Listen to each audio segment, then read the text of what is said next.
appreciate the opportunity to be with all of you, at least virtually this morning. So what I wanted to do before we begin the discussion and presentation by Hatch on our zero emission transition plan, I wanted to just read an excerpt from our transit development plan, which is consistent with what our board vice chair just said, which is the focus of island transit service and programs has never been more clear: equity and the climate crisis.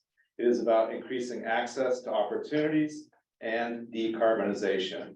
More specifically, it is about increasing and improving our service as planned in Island Transit Maximize and transitioning our fleet to zero emission vehicles. Today's board meeting is really all about those two things. In fact, as just discussed, we will have in a minute a presentation on our zero emission feasibility study by Hatch. And then later, we will also have a presentation about our service expansion, which really gets to the equity issue that's also very front and center for Island Transit. As some of you may know, today will be a discussion and question time by our board and with our consultants. We are hoping that the board will give us feedback and guidance. We are not expecting a formal vote, as our board vice chair just indicated. Instead, we will get some feedback and guidance, and that will be used by Hatch to finalize a fleet transition plan that will come back before the board, presumably at the next board meeting in March. And at some point, the board will be asked to adopt that transition plan. That plan will be the basis for our application for future federal dollars, both for infrastructure and for buses, and will guide our journey to reaching a zero emission fleet. We also will hear later in the program today some information about public engagement that's underway. And that's in addition to any of the comments that we hear today. Our consultant, Derek Ashiko, has created a really wonderful survey instrument, and I'll be giving you some summary information from that survey that we have to date. At a later date, you'll get a more complete analysis. But just wanted you to have all that background before we turn things over to Mihir and Mark, who've spent months now preparing a wonderful analysis that hopefully will help us today. So Mihir, I'll turn things over to you. And we're really grateful that you're here today along with Mark. Thank you. Perfect. Thank you, Todd. Just first of all, everyone can hear me okay, right? Okay. Yep. All right. Okay. With these virtual meetings, sometimes it's hybrid meetings. I mean, sometimes you run into issues. So yeah, as Todd said, my name is Mihir Bodarya. I'm part of Hatch, and more specifically, our buses and sustainable transportation team here. We are a small knit team that works on developing transition plans for agencies much like Island Transit, who are in that process of transitioning to zero emission fleet with everything that is going on around climate emergency and all the federal mandates and FDA requirements for future funding for zero emission vehicles as well. So with that, oh yeah, and Mark has joined me on this call. He was part of the key part of this analysis for the operational analysis, and he's here to support me just in case if there are any specific technical questions that comes up. So today I want to talk about the transition goals that is set for us by Island Transit, the options that we considered for this transition plan. Operating models that were considered, different operating models, and I'll give you the overview of the timeline that we came up with and some of the next steps in terms of getting this plan rolling. In terms of the transition plan, the current operation, as we all know, is more predominantly diesel vehicles with some hybrids in the mix. We also know that there are a few electric vehicles that have been purchased that are going to be part of the rideshare operations pretty soon here, with the end goal being 100% zero emission transit operations by Island Transit in 2040. So the timeline we have developed aligns with that goal. It will allow you to meet that goal by 2040, a few years sooner, hopefully. And then uh, this presentation is kind of to walk you through that process. Before getting into the analysis, just a quick overview of the current state. So there are about 11 routes that are on the Whidbey Island and 5 routes on Camino Islands. Out of the fleet of 146 vehicles, around 32 vehicles are currently being used for fixed route operation. 13 of it being transit buses and 19 transit buses and 13 cutaway vehicles. Um, for other vehicles, the remaining fleet, which is made of the remainder of the cutaways, vans, and sedans, are used for the paratransit as well as the rideshare operation. Um, and yeah, the current location, there are 2 depots, both one on each island, and there is Oak Harbor bus terminal that was also considered as a part of our analysis. And um, with 2 separate islands, there are interesting challenges that obviously was considered as a part of our study. In terms of the technology consideration, we looked at battery electric and hydrogen fuel cell buses for the fixed route operation. The transit bus market has the two technologies to offer. For the paratransit and for the rideshare services, electric vehicles were solely considered, mostly because there is really not any other alternative. Fuel cell vehicles are really not a viable option in that space just yet. And electric vehicles have gone further along in terms of development and OEM support and so those sort of things. With the battery electric buses, our analysis assumed that there will be a diesel heater on board that will ensure that that that your vehicles are getting the full range even in the colder winter months, because we have seen as much as 50 to 60% reduction in battery range without the presence of diesel heaters. More specifically, in terms of the operational scenario, for the battery electric buses, we looked at on-route chargers for Whidbey Island, and we also looked at an operation where there will all the charging happens at the depot only. For Camino Island, on-route charger was not considered, mostly because one of the potential site, which was the Terry's Corner, is in very close proximity to the depot, so it makes more sense for the vehicles to just go back to the depot and charge rather than installing an additional expensive equipment not too far from the depot. And lastly, for the hydrogen, we considered uh, uh, hydrogen fuel cell operation on both island, but we also considered a hybrid model where Whidbey Island would have the hydrogen fuel cell buses, and Camino will operate with the battery electric buses with depot only charging. Additional future considerations, what we looked at is currently the way the operation is set up is fixed routes are operated with transit buses and a few cutaway shuttles, as we saw in the previous slide. Paratransit utilizes a mixture of cutaway shuttles and vans, whereas rideshare uses the vans and the van and the cars and the sedans that are part of the fleet.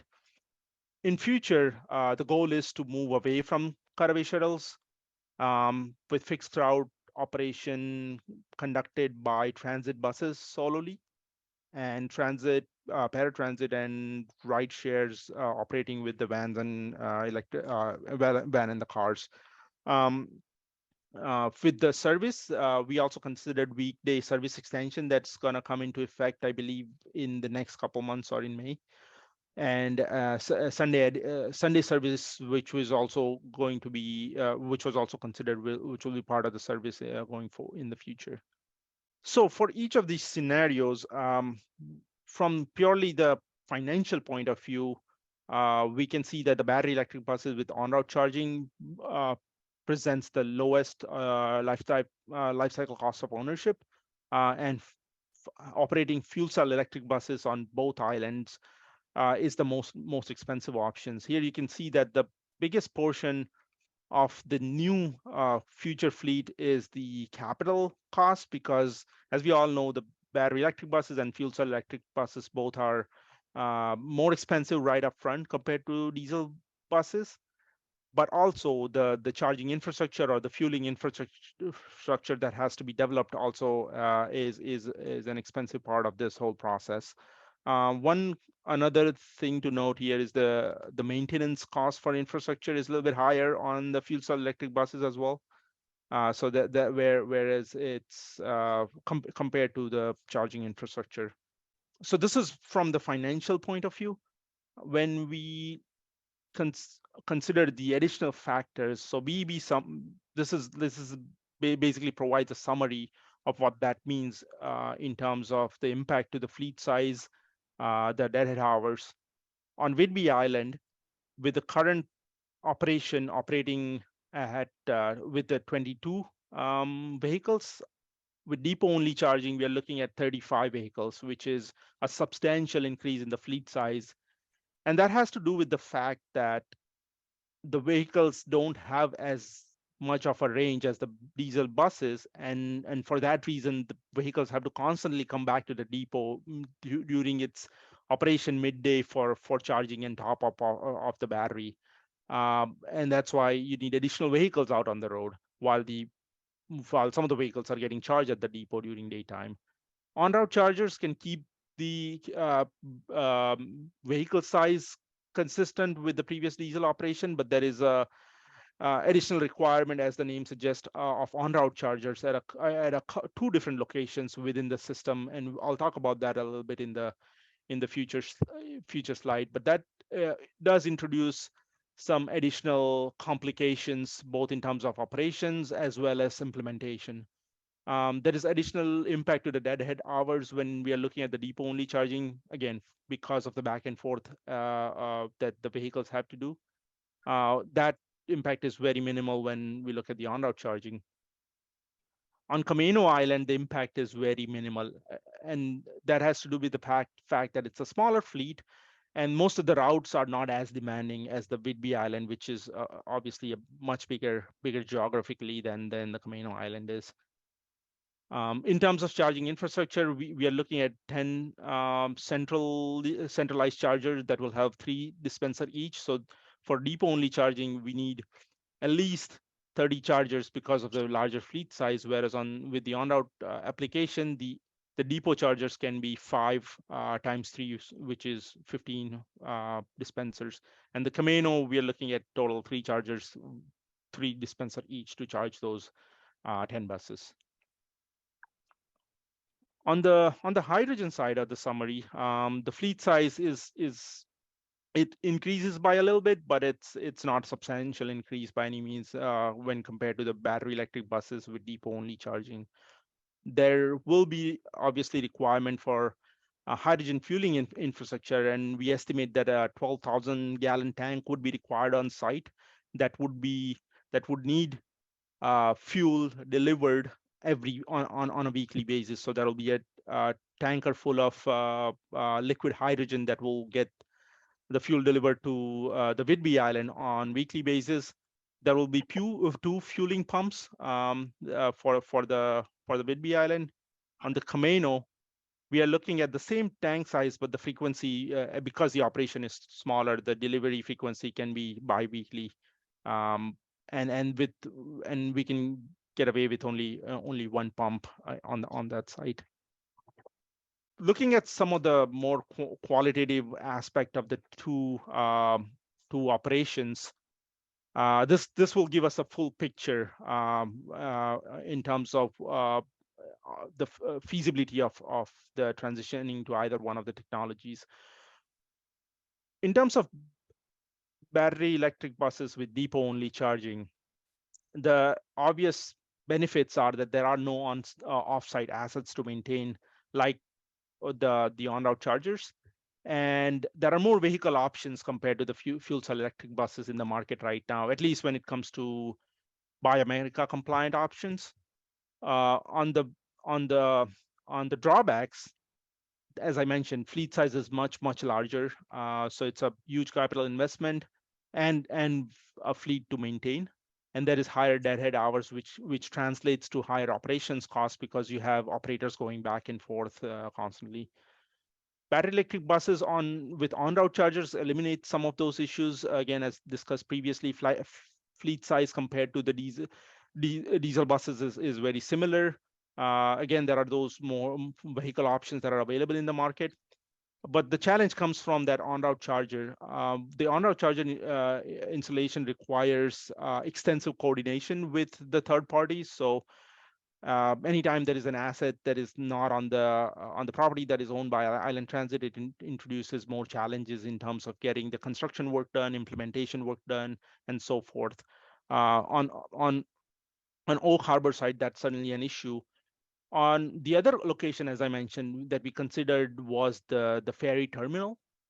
Now, because the ferry terminal is on a pier, there is a whole host of complication to put any kind of charging infrastructure there. So we would consider, Island Transit would have to consider putting a charging infrastructure that is in the close proximity. And because of that, the route schedule will have to be modified so that the vehicles can drop off and pick up passengers from the ferry terminal, but then also take detour to this new site that is in close proximity and lay over for at least 15 to 20 minutes, depending on the route and the time of the day, to be able to make the operations viable. So there is impact to the operations side of things, but also there is that whole requirement for acquiring the new land in the close vicinity, bringing in a new utility interconnection, and just organizing all that logistically. Another aspect of ongoing operation is the asset maintenance. So having this asset out in the field, which is again for Whidbey Island, is quite a bit of distance from the base operation. You'd have to have crew trucks and additional equipment that can allow the maintenance staff to go out and maintain those chargers if there is any issues with the regular operation or for the routine maintenance. Vandalism and security is another big risk when there is an asset that is not in a secured premises. And lastly, the resiliency requirement with the track record of the utility performance on the islands.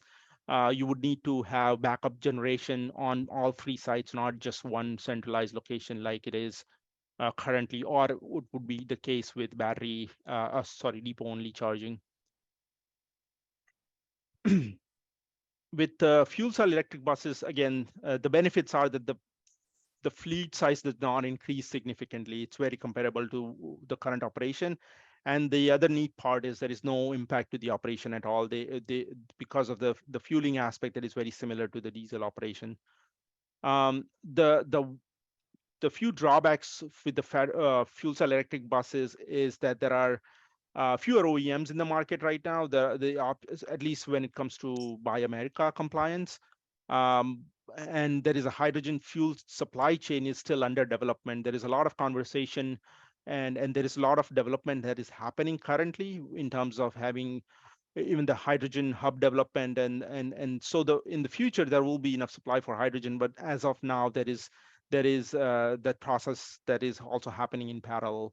There is requirement for building upgrades where the vehicles will be stored. So the maintenance facility on Whidbey Island will have to go through some upgrades that I'll talk about in the future slides. And again, there is fueling infrastructure maintenance aspect that is a little more substantial than what charging infrastructure would require.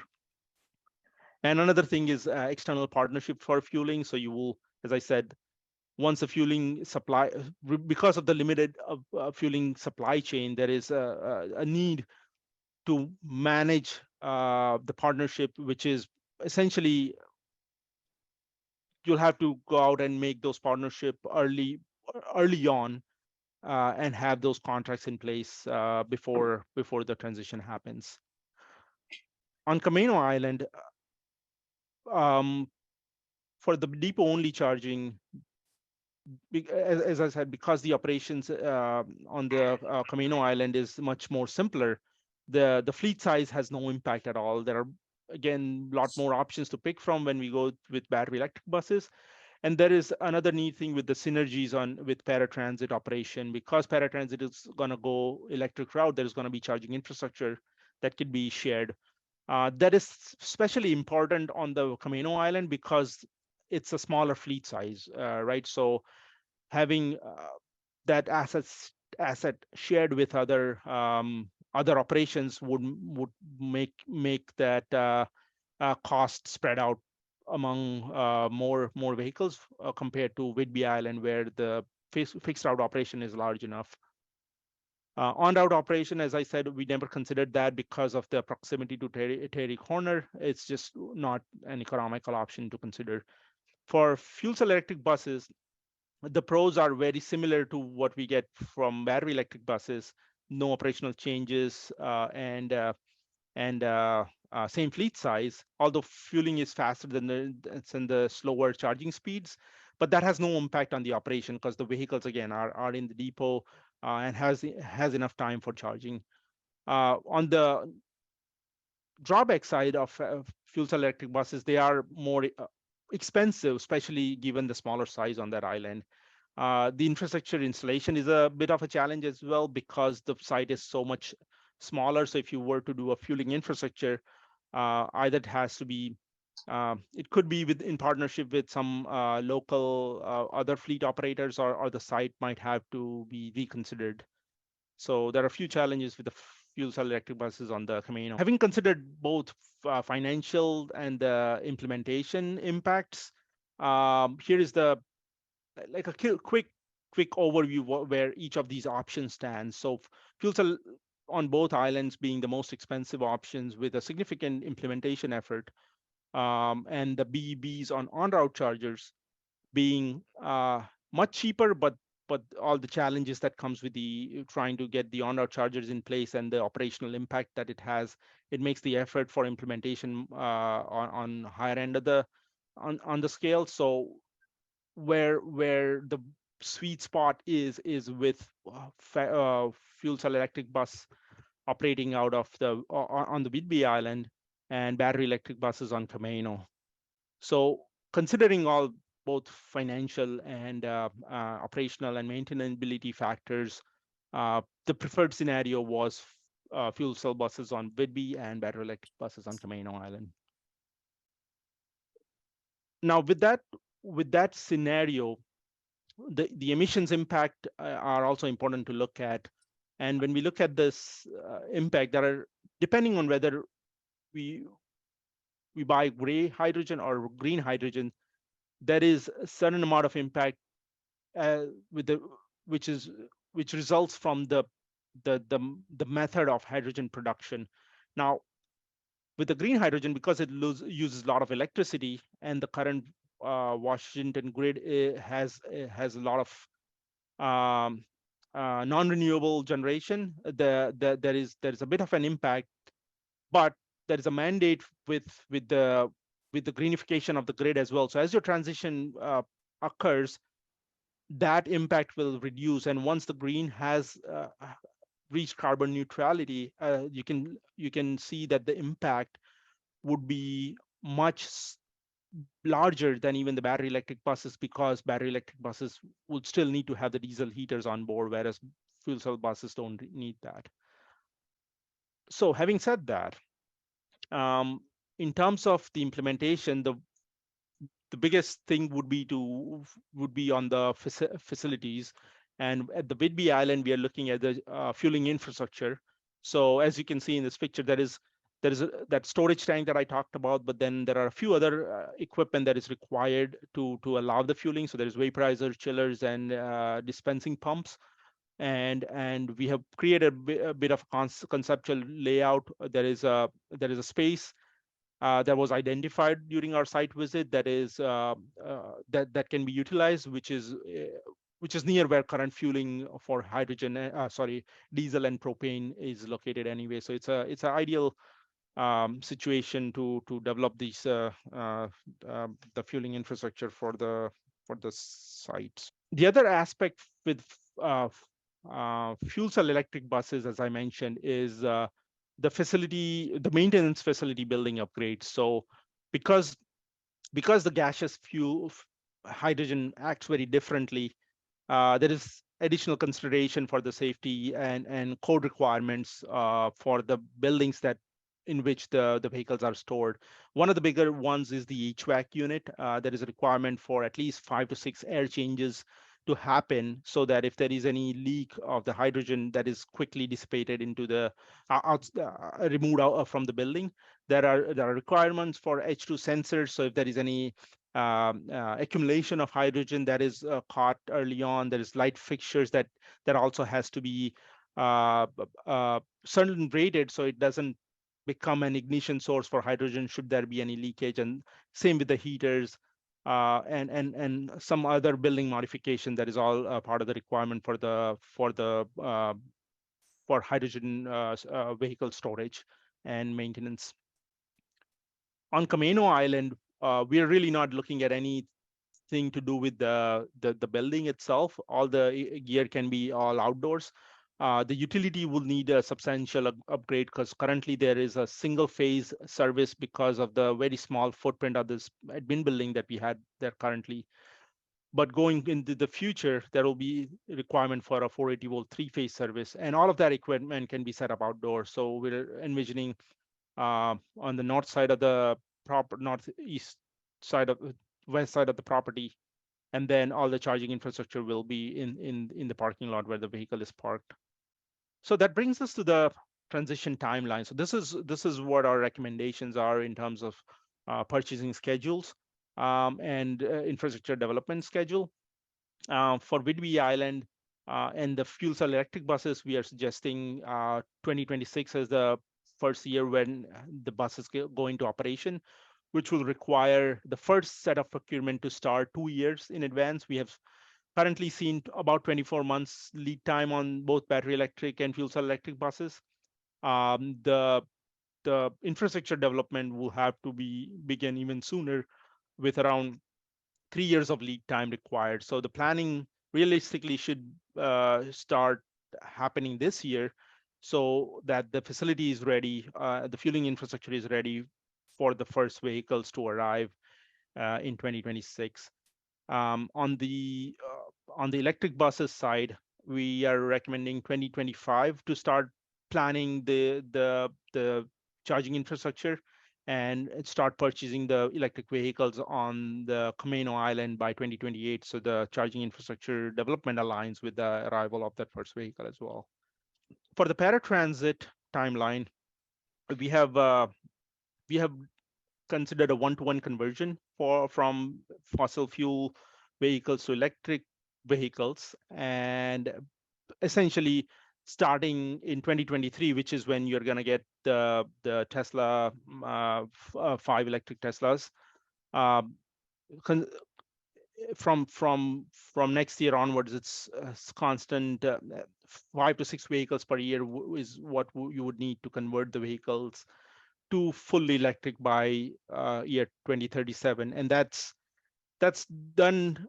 This schedule is done the way it is because we could have gone a little more aggressive, but you might want to keep some fossil fuel vehicles around for longer period of time because of the requirement to serve some of the longer routes until the technology catches up and the ranges are even better. So by the time we get to 2037, we strongly believe that there will be vehicles that can fully complement gasoline or diesel vehicles. And this also is aggressive enough that it gives you a couple years before your targeted 2040 deadline. So if there is any modification required, then it gives some room for you to play around with. That's pretty much all I had in terms of our analysis. In terms of the next steps, that infrastructure planning, as I mentioned, has a long lead time, as I'm sure you all can imagine, and that needs to be the first step in the process where the planning starts this year, and also some efforts should be put into developing the vehicle specs as well. So with the 2024 being the targeted year for procurement for the first 2 vehicles, so that it arrives in 2026. There is some effort that needs to go into developing the specs as well this year. Regional fueling and regional partnership, as I said, that's an important topic to get started on as well, because of the as I mentioned, the fueling infrastructure for hydrogen, it'll be a good idea to try and get some of the clarity on how those partnerships will shape out. Staff and safety training is also obviously important. Even before the first vehicle arrives, you want to have the knowledge and know-how of the current staff to be at a point where it's comfortable for them to take the delivery of those vehicles and put it into operation and testing. And then finally, the key to all of this is to continue monitoring the zero emissions technology space, because it is a rapidly evolving space, and that could mean that the transition can be more aggressive, given the financial availability. But there also might be requirement for some course correction based on what kind of development we are seeing in the industry. So it's crucial to keep an eye out on that. But having said that, that's everything that I had to say. If there are any questions, we'll be happy to address them. Thank you so much, Mihir, for that quite interesting presentation. It looks like we do have some questions. I saw Melanie raise your hand. Sure. Yeah, thank you. Thank you, Mihir. It was really very interesting. So I have a few questions. So it looks like we need about 23% more vehicles if we went battery charging. And you say in there that the fuel cell route is more expensive, but that's per bus, right? It's not if we consider 23% more vehicles being necessary if we went the battery route. If you want to go the battery route, you have like with the depot only charging, the vehicles will be necessary to maintain the operation, just because of the constraints around the battery. There is a lot more downtime on those vehicles because they need to be plugged into the depot even throughout the midday. Right. So this is considering that to maintain the current operation, you will have to have additional vehicles. I'm not sure if that was well, question. Yeah, or... I recognize. Yeah, I understand. And so looking at the numbers, that's 23% more vehicles, just vehicles, went battery route. And you mentioned that the fuel cell route is more expensive, but that's per bus, right? It's not, if we consider how much we'd be putting into vehicles and maintenance of an additional 23% more vehicles, that might balance out a lot better, don't you think? I'll have to look into that. Okay. Yeah. It's okay. That's let me get back to you on that. I don't want to give a wrong answer here. And yeah. My second question is, so this technology is developing rapidly, and you said, and one of the things in your last slide was that we're going to have to pay attention to the technology. We're looking at full implementation by 2040. You said one of the cons is that the OEM industry for hydrogen that is very minimal. I would anticipate that it would have expanded a lot by 2040. What's your thoughts on that? Definitely, I think that is gonna be more offering in the space for sure. With the current, so there are two things. There are the OEMs we have talked to. They've already started introducing more products. The current OEMs that are already providing fuel cell electric buses are also starting to offer more products, like smaller 35-foot buses that weren't offered before. But also with the current Inflation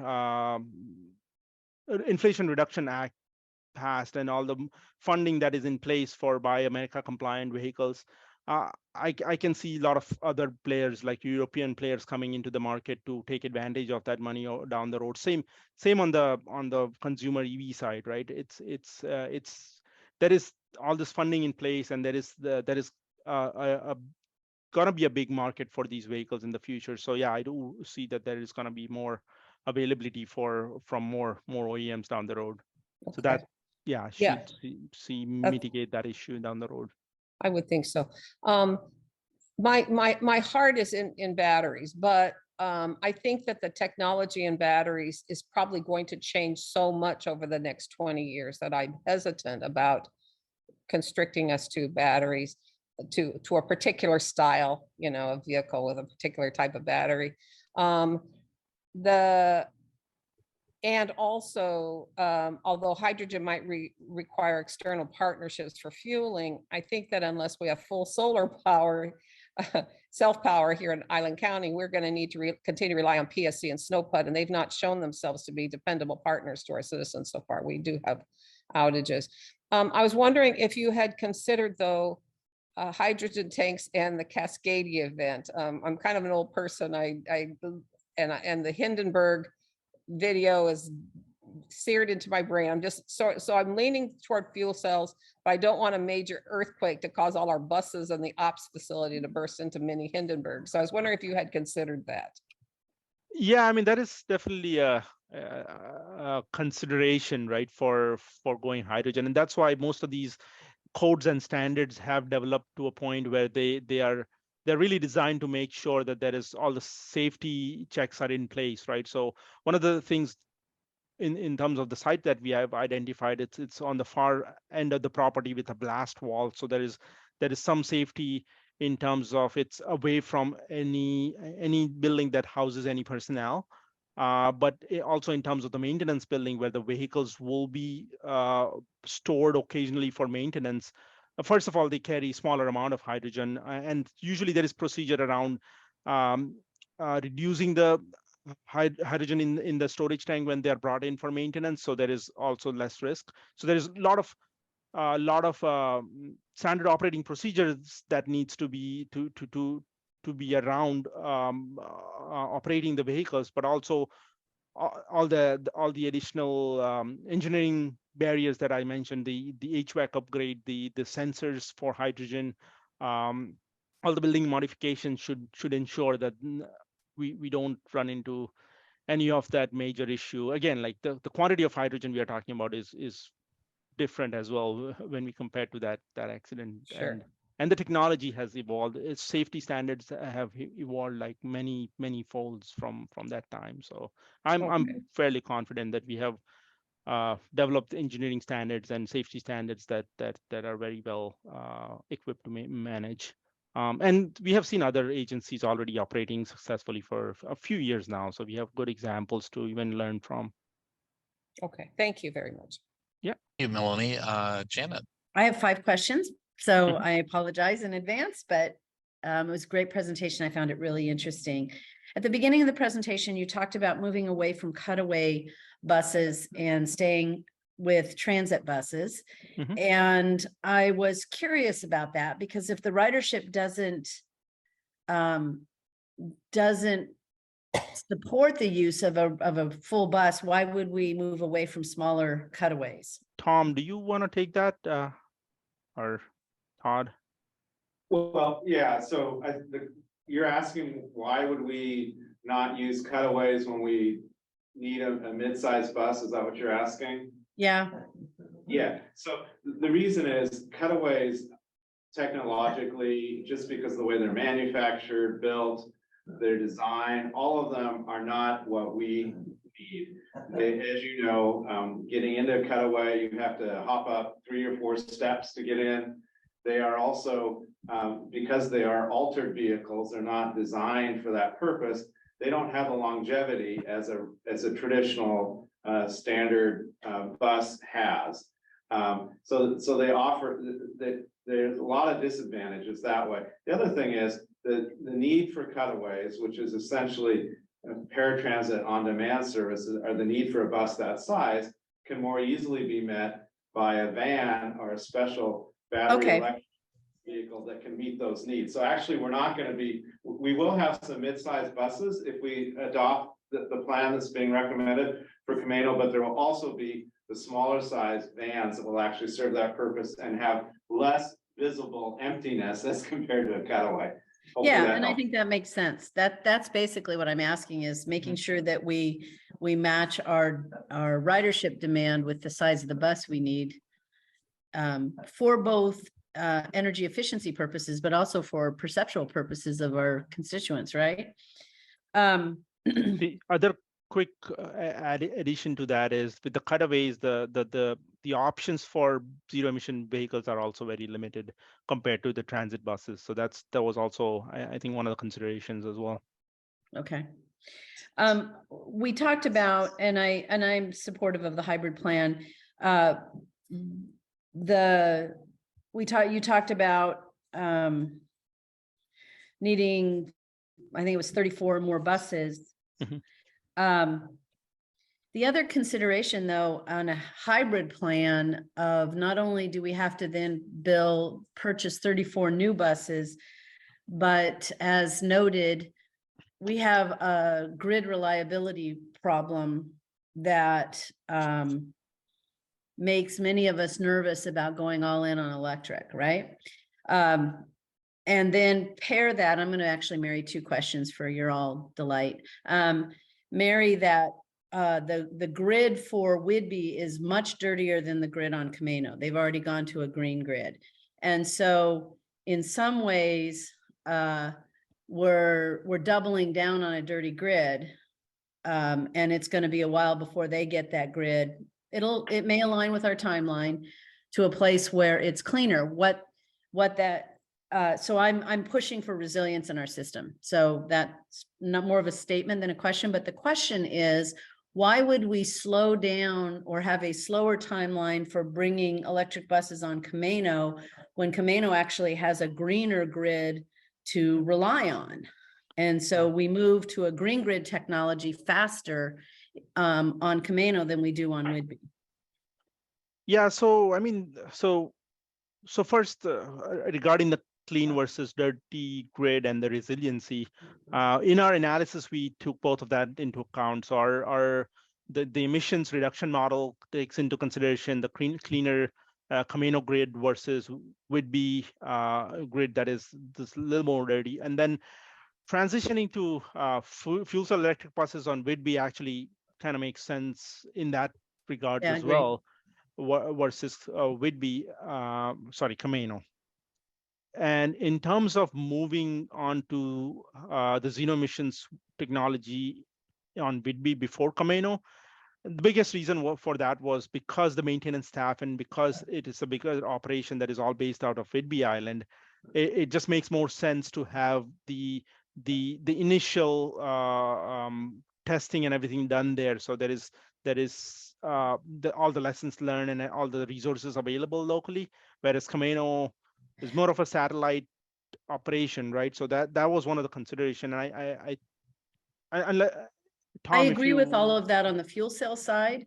Mhm. I agree that we should keep the fuel cell Bogey, stop. The fuel cell infrastructure on Whidbey. And what I'm asking is, why would we not go ahead and accelerate the battery electric charging stations and begin that on Camino? Why? Maybe you conflated the two timelines and I missed it. Janet, I can answer that question for you, Janet. That's great. So this is Tom Eichley. I'm the maintenance and facility manager here at Island Transit. So what Mihir's plan is that he put together is it's a good plan, and we're trying to be conservative in a lot of areas. Now, for us operationally here, the planning and development for Camino is going to happen concurrently as would be. So we're going to be planning to put in the chargers there as early as we plan to put in, or at least the development side of it. Now we'll put it in as soon as we feel we're operationally able to do it. So we could put the charging in, and that could be built and set up. Doesn't necessarily mean that we would necessarily have the battery vehicles fully operational there. Yeah, I get it. At the same time as we do here, just because, as Mihir mentioned, with our team needing to really become understanding of how the vehicles work and the way our maintenance currently works, we have to send our maintainers to Camino to retrieve vehicles to bring them back here for maintenance and service. Okay, I see that. So, but I was thinking, and you addressed it, there's a certain economy of scale and planning jointly as we move forward. And so that's really helpful. I also just wanted to bring to the attention of this group that there is a bill moving through the House Bill 1236, which is a hydrogen bill. And I anticipate there may be some folks in the public, as you mentioned in the one slide where you looked at green versus gray hydrogen and what that means. There are those who are not in favor of hydrogen because of that, but I believe that both policy and innovation are going to get us to green hydrogen pretty quickly. And I encourage folks to take a look at that bill. It is interesting in that it's there's some distribution capacity, but what I believe is by adding more capacity to the green hydrogen system, it will help all of us. So I just wanted to point that out, and I will turn off again. Thank you. Thank you, Janet. Please greet Bogey for us there too. Now we'll hear from Jenny if you have questions.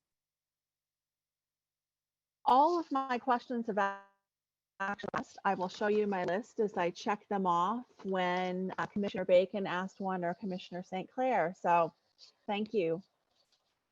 I'm good. All right. Thank you. I did actually cross several off my list too. Just excellent questions from the Island County Commissioners. They're really bringing it this morning. I do have some other questions though. Mihir, I'm wondering if you could post the, share your screen and go to the slide that you titled emissions.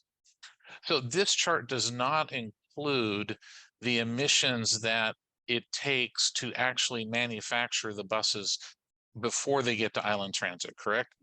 That's right. Yeah, this is more on just the operations impact. Yeah, operation. So maybe title the slide Operation Emissions Estimate.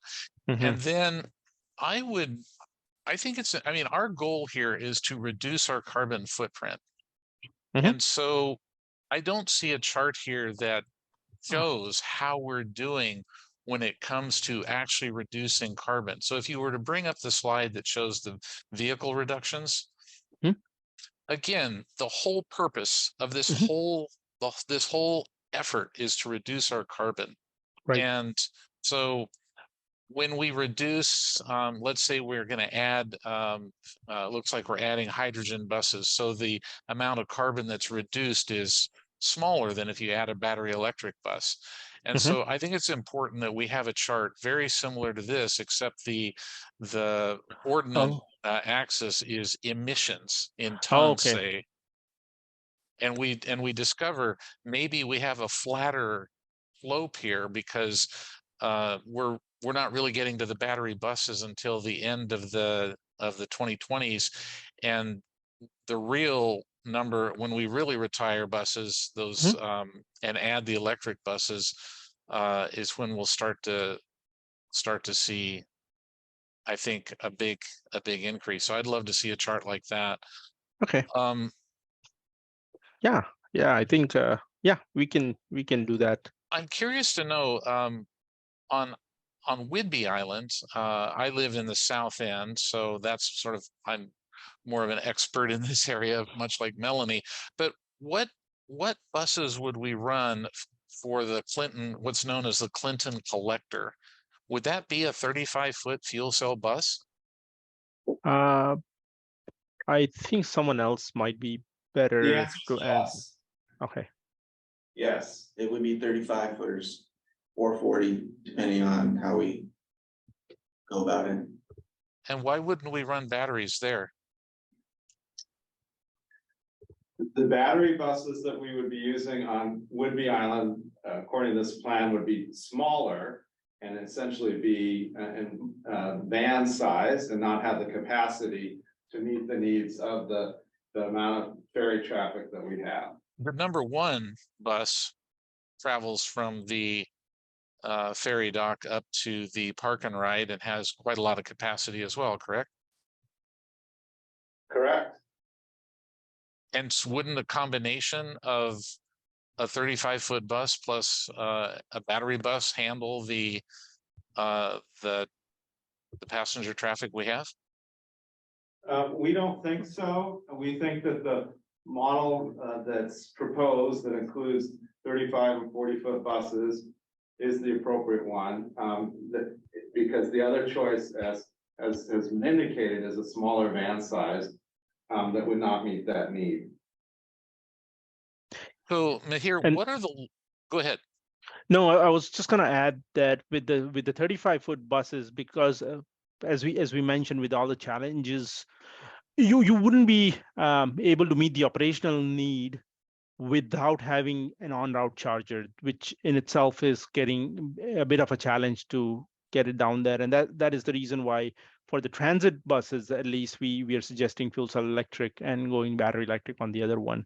And the other complication within including two types of transit vehicles on the Whidbey Island itself is you're also introducing operational complexity, and you're not taking advantage of the fueling infrastructure that you're going to invest in. So it's better utilization of that asset if Whidbey is converted to fuel cell electric for the transit buses.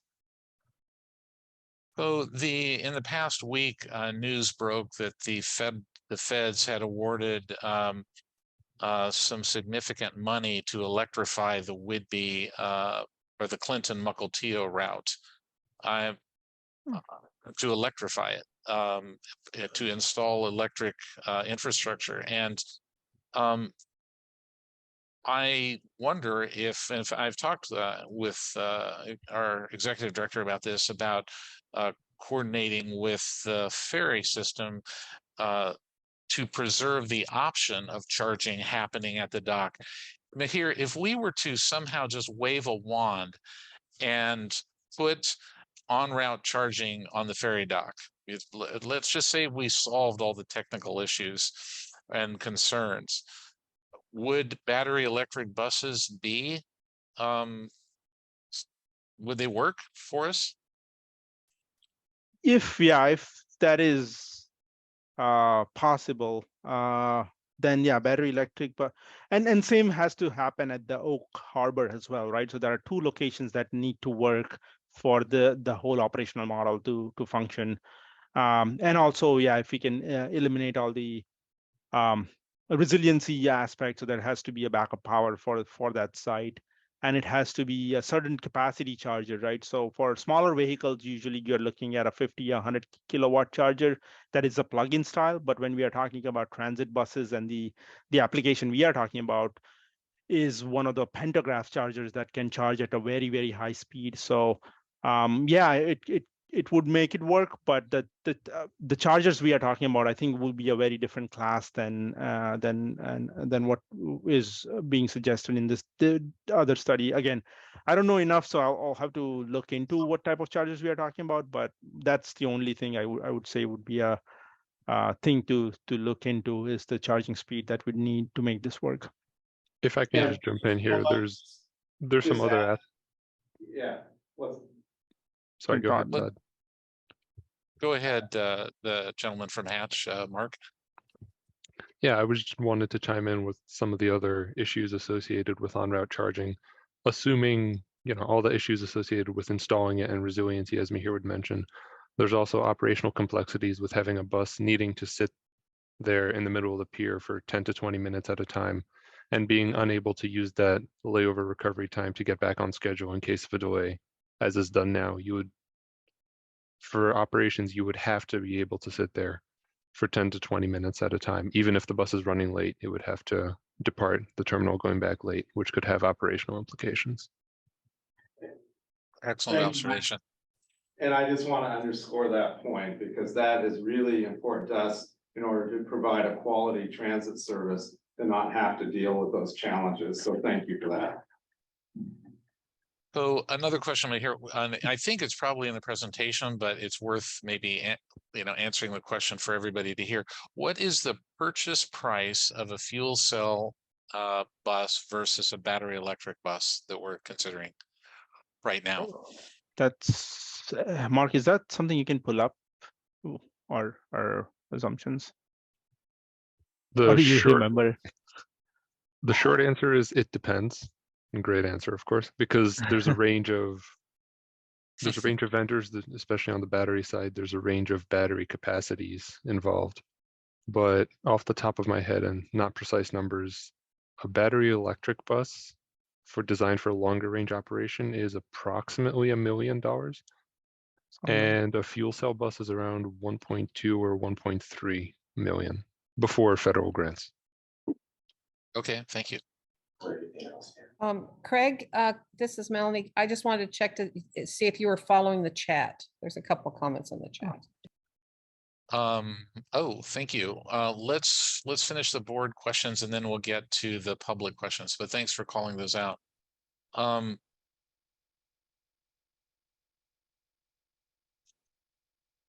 So with regard to fuel cell buses, thank you for calling out the third-party relationship that we're going to need, and we're obviously going to need a steady delivery of hydrogen.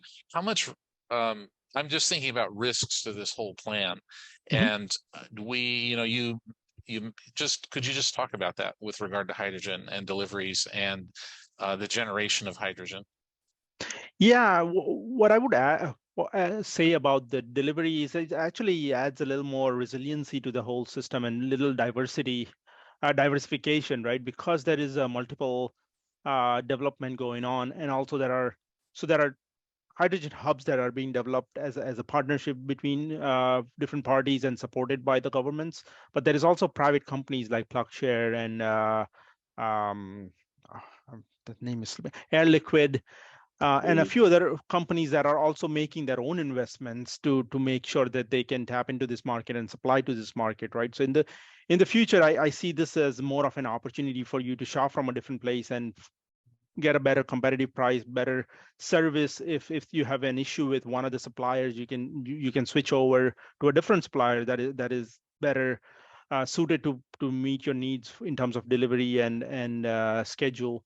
And also on the production side, the goal is to go produce hydrogen, the green hydrogen, using all the renewable energy possible, right? So you can also switch vendors based on their footprint and further reduce your carbon footprint. If one vendor is a little sluggish in terms of moving to more of a green hydrogen production using renewable energy, then that in itself will have this market effect where it will breed competition and hopefully that'll help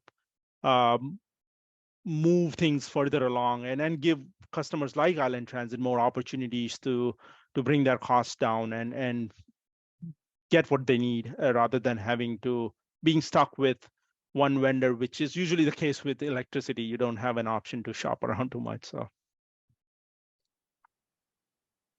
Okay, I see Commissioner St. Clair's hand up.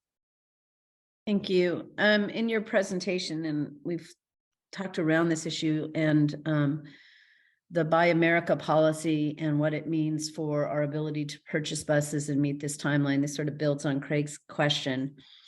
I don't politically see the Buy America policy changing dramatically. So are you also seeing maybe in the infrastructure bill or the climate bill incentives for American manufacturers to begin to invest and build these buses so that the supply chain isn't one of our biggest risks and worries, as Craig was thinking about? It's a policy question because that's my gig. Yeah, I mean, I don't know, to be honest about the details of the infrastructure bill. I know it's, at least on the consumer EV side, there is incentives to build the cars in America to qualify for the credits fully. So I'll have to look into it a little bit more to know whether. So I can answer that. Oh, yeah, go Todd, because I think I asked the question as a timeline question and as a sort of risk management question for future thinking. And so if you have any, and you're a policy wonk, you sit on the federal board, what do you know? Yeah, so what we know is there are a number of international non-American bus manufacturers. They're attempting to locate and will be locating facilities in the United States in the next couple of years, so that there will be the ability to buy from a number of manufacturers. Right now, we do have two Gillig and, New Flyer and Eldorado, who are hydrogen buses. We also have on the battery side even more than that, and these are all American built buses. So there is already buses available. It's just having more options. And as these international manufacturers come to the United States, which many of them are talking about doing, we've met with a number of them, and some transit agencies are already starting to buy from them and not even waiting for that to happen. So it will evolve over time. We are seeing great progress in that area. Yeah, and Right. the other aspect of that risk management I was going to mention is that early planning, right? That's where it gets crucial because of the longer lead time. If you have procurement schedule well in advance, then you're protecting yourself with some of those That's right. delays. So until the market gets to that maturity point, I think the planning is what we are looking at to mitigate those risks. So one last question from me, Mihir, and then we'll go to the public. The Island Transit Board has been looking at establishing, and we are planning to establish a South Whidbey operating base. To what extent does your analysis take into account that information? So that part wasn't part of our analysis to consider the new development, partly because there is going to be substantial change to the operations, and without having a good development on that, and it's really challenging to kind of consider all of the impacts that it will bring along. So yeah, for this particular study, that was excluded as part of the scope. Huh. I'm not sure I understand that, but I'm not going to belabor the point right now. Actually, I have another question, but I see that Trainer has a very similar question, so I'm going to defer to the public. Maybe Trainer, you can come forward and ask your question about competition. Trainer asks about the competition from other transportation agencies that are, doing the exact same thing Island Transit is doing, and probably wanting to purchase the same buses, et cetera. And how does that affect the timeline here? Good question, Trainer. Yeah. No, I mean, yeah, that is. Everyone is trying to get follow their own timelines, and manufacturers are aware of that, right? They have seen what's coming down the pipeline. They're way ahead of in terms of making sure that their supply chains are developing and they are able to serve the market without losing any market share. So I would say, I think it's echoing the same point that was made earlier around availability of the vehicles, or Buy America vehicles. It's kind of the same issue here, where OEMs are gearing up to make sure that they are able to supply the upcoming demand, but also on the agency side to have that early plan in place and have those procurements in place depending on the current timelines is the best you can do to make sure that you're well prepared and well are in line to receive those vehicles as they roll off the production lines. So I would say that it's more the factors you can control is to make sure that those orders go in the sooner the better, so to speak, while everything else production catches up industry wide. Yeah. Okay. So do we have other questions from the public? Any other questions from the board? So, Board Vice Chair, if I could, it sounds like the board members are okay with us preparing a draft plan for their further consideration that will include a mixed fleet option with kind of contemporaneous work underway at both of our operating bases. And if anyone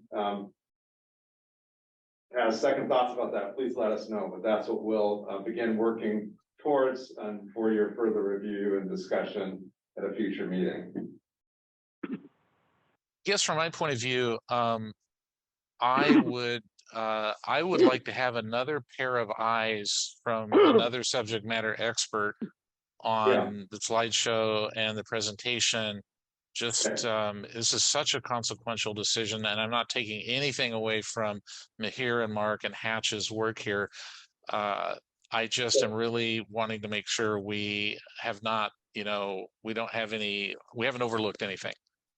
So just to respond to that, you raised that question earlier when we met, and I appreciated that. I actually did have Jim Jensen of the WSU Green Energy Program review the entire report.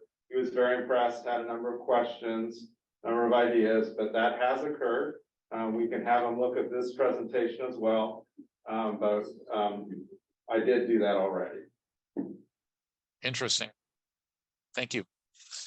I am advised that perhaps another board member has a question. Lance? No, I'm okay. Thank you. All right. Looks like no other questions. So my thank you and Island Transit's thank you to Mihir and Mark. We really appreciate your efforts and thoughts here, and it's very exciting. And heck, we'll remember this board meeting for quite a long while.